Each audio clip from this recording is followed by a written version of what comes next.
So, welcome again to Arts and Minds Online for session number 12. Amazing. Um, and we're going to continue with our road trip across Canada. Last time we were in Prince Edward Island and we did a little painting of the colors of Prince Edward Island, just sort of the strips of land in PEI. Today, continuing on, we're going to stop in at Hopewell Rocks, which are on the Bay of Fundy in New Brunswick. These rocks, which are also known as flower pot rocks, because they have these sort of bushes growing out of the top of them, were formed over millions of years from erosion from the cliffs around the Bay of Fundy. Sort of the shapes of the rocks have also changed again over many thousands or millions of years from the effects of the tidal water. So don't expect to see that happening if you're visiting Hopewell Rocks. You won't see it on a casual visit. The tides on the Bay of Fundy are the biggest in the world. So at low tide, you can walk out. This is low tide. You can walk out and amongst the rocks. At high tide, look out, because the tide rises and you obviously can't get near the rocks and you can't even see all of it either. I saw a fascinating video on YouTube. It was a time-lapse video of that tidal action. I've forgotten how many feet the tide rises, but it's worth taking a look at if you have a chance. It's quite an amazing thing to see. So the rocks are, as you can see, sort of reddish in color. But it sort of depends too, that is their color, but on the time of day and the weather conditions, they might look lighter, they might look very dark, but we're going to paint them as sort of reddish rocks today. This little picture that I've done, sort of postcard size, which is what we're doing on these on this trip across Canada, is taken from images that I've seen. That's not taken from my own experience or from my own photographs. So this is what we're doing today. The rocks, the Hopewell Rocks in New Brunswick. What the materials that you will need, and they will be up on the screen, are a pencil, always, to do your sketch, medium of your choice. Again, medium of my choice is usually watercolor, but you can do this with any medium. And the paper that you choose will depend on the medium that you're using. This is a watercolor paper because I'm using watercolor paints. You'll need, if you're using paints, you're going to need a couple of brushes. One bigger one. I think this is a 10 or 12 perhaps, and then a smaller brush. And again, if you're using water-based medium, you'll need a cup of water and you'll need a paper towel. And I think that's about it. We'll put the list up. The colors will be there. The colors that you're going to need red, you're going to need yellow. If you happen to have orange, that would be great. Or you can make orange. You'll need some shade of brown. You're going to need blue and a bit of green. And I think that's probably it. So now's the time to pause and gather up your materials and then come back and we'll be ready to get to work.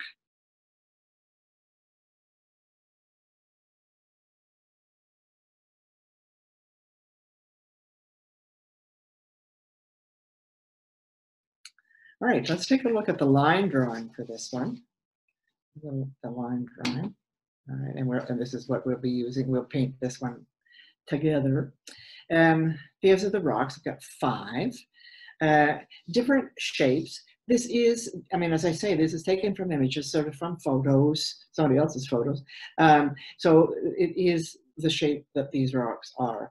But I've drawn it a few times, and every time it ends up looking a bit differently. So don't worry too much, just so long as you have sort of an approximation of the shape of the Hopewell Rocks. And when you're doing your line drawing, also put in, mark the line that shows the horizon and the line that shows the shore. right? So take a few minutes. We're going to leave this up. We're going to leave this up, not the reference. We'll leave this up for you to do your sketch, right? And then come back and we'll start our painting.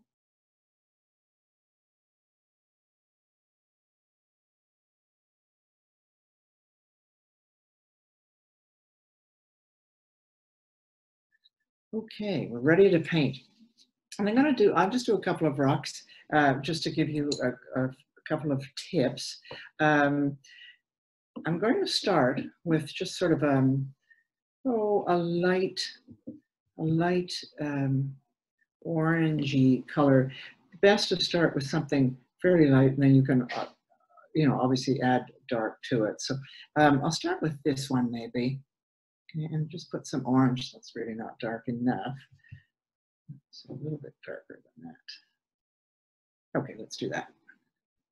The rocks have striations, lines like this. So when you're painting it, it would be a good idea to sort of show those striations just by bending your brush that way. And I'm going to add a little bit more. I'm just going to put that reference down a bit for me so that I can use it as a reference. I'm going to add a little bit darker red, a little more orangey this time.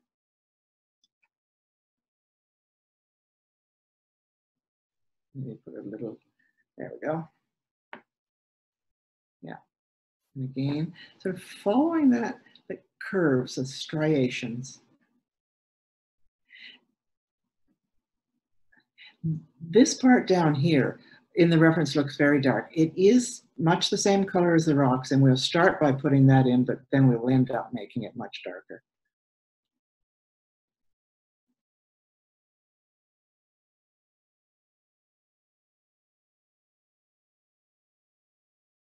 So now I'm going to add a little bit of, I'm using a burnt sienna. I've mentioned that you might have a brown. This is brown, it's called burnt sienna. It's a nice color. And this is, if we had time for me to pause here, I would wait till this was quite a bit drier. I'll start making it darker down here.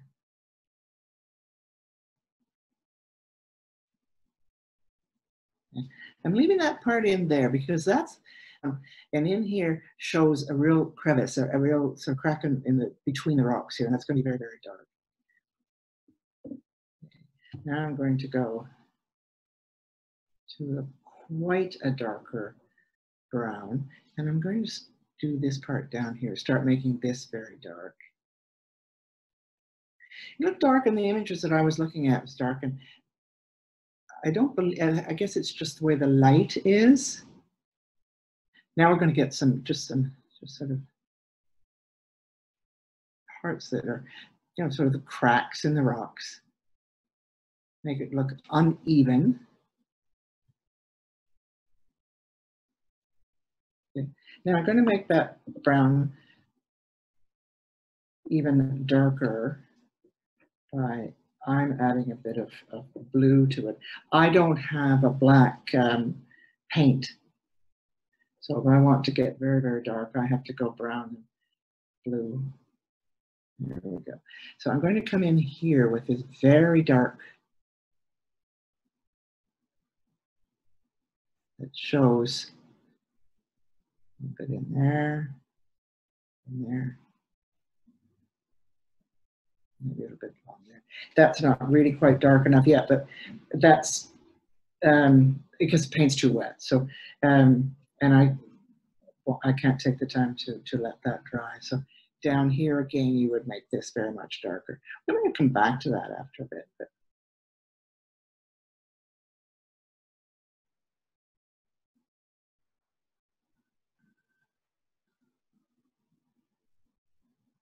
okay, and again, it's kind of hard to see on this angle. Put some dark up here as well. More here, and again, I'm trying to sort of show those striations. All right. I think I'm going to have to leave it at that because it's I can't work on it anymore while it's that wet. But you get the idea. So what I would like you to do is take some time and do each of your rocks, starting with kind of a light orange or yellow, and then working it up to darker and darker and darker. And again, this might be a good time to take a look at the reference to get a better sense of the color. So take some time now to do your rocks and then come back.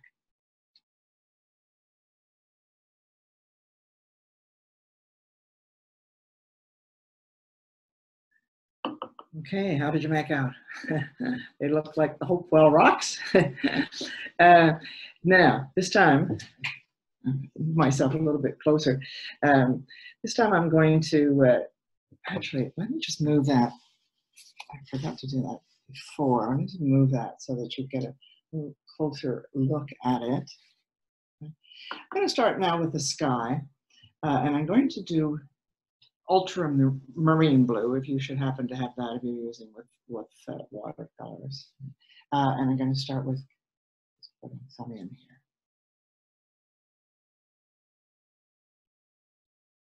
Leaving bits of white because there are clouds.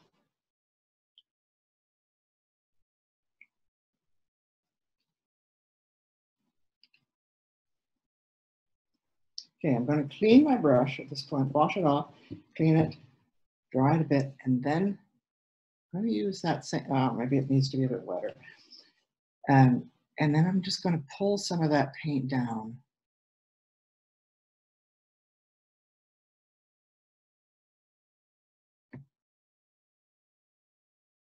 I haven't got any color on my brush right now. I'm just pulling the paint down a bit, blending it a little bit. And I've left all of this. Surprise, surprise, I'm going to tell you in a minute. So I'm going to leave the blue for now. I'm going to paint this as though it was an early morning scene. And an early morning scene, often you see a lot of yellow in the sky. So I'm going to put that in. I'm going to use a lemon yellow here.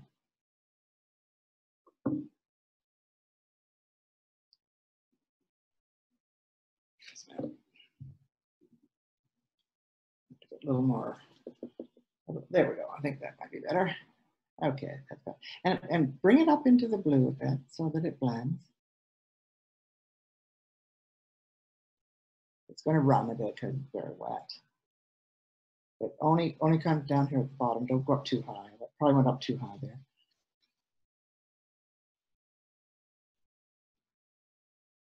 Okay. Clean my brush again. Wash it. Dab it a bit. And then just bring this down. Pull this down. So it's more almost white by the time it gets to the horizon.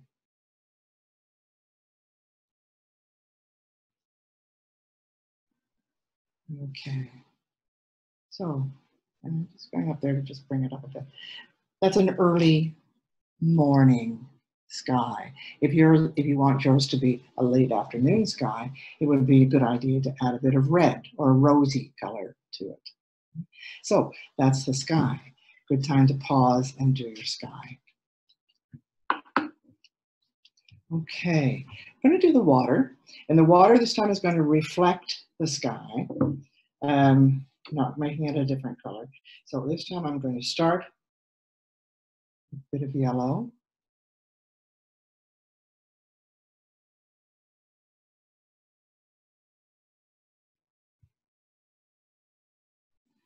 That's a bit dark. I don't want the water to be that dark, actually.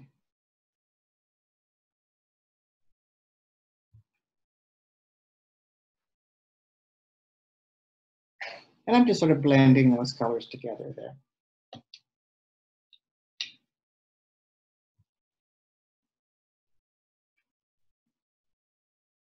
Dark. Use the brush to take a bit of that off. And just blending the color. So this is reflecting both the blue and the yellow.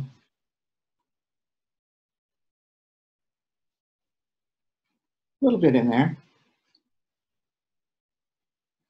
and here, and there.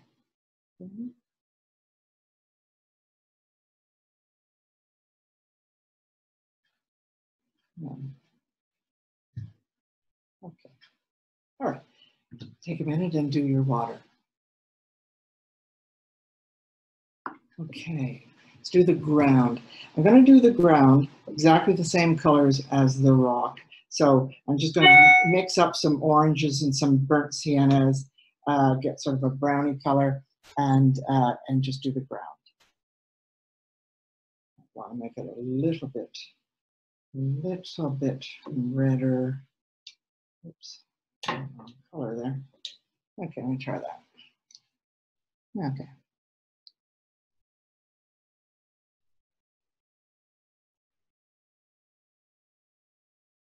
And again, I'm leaving white spaces. I'm not covering the whole space.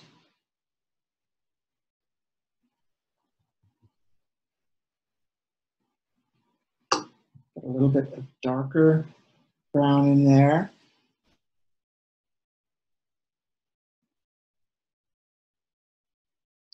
Use a sort of flat part of your brush to get some texture there.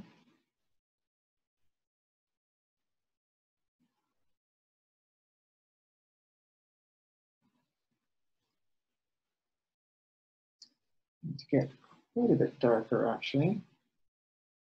Let me see if I can get some darker in there. Okay, I think that's better. So it's just sort of rough ground. There's stones and so on, but you're not going to draw those. Just to sort of show that.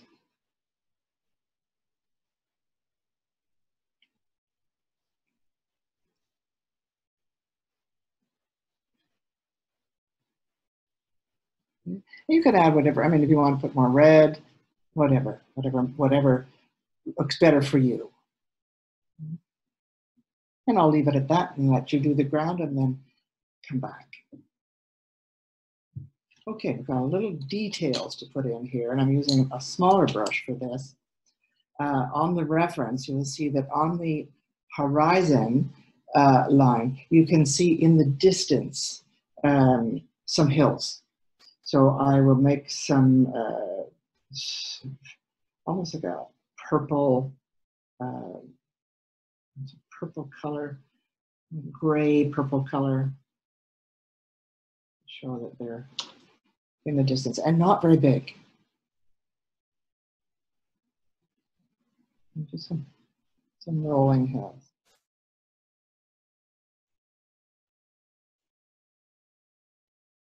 And I put them over there too, but I'm just here. And I'm going to add a little bit more blue to that. Whoops, that's too dark to be in the distance.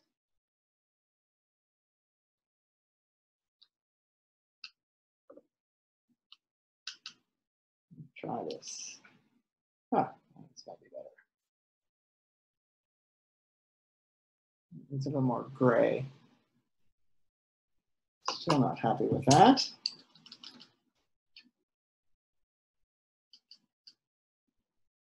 Try this.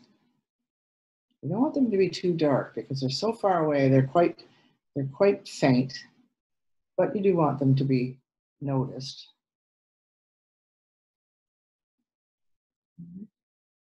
Some rolling hills, and you're going to do the same thing. Continue it on the horizon line. And I'll just show you the next little detail is so you can do both at the same time. Remember that these were called flower pot rocks as well. The reason being, they've got bushes growing out of them, or trees. So show that. In the images that I saw, they looked almost like evergreen trees.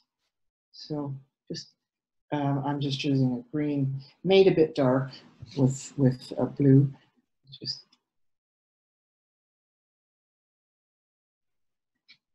not too pronounced, just to indicate that there's some greenery growing out of the top of this rock. Just do a little bit more of that.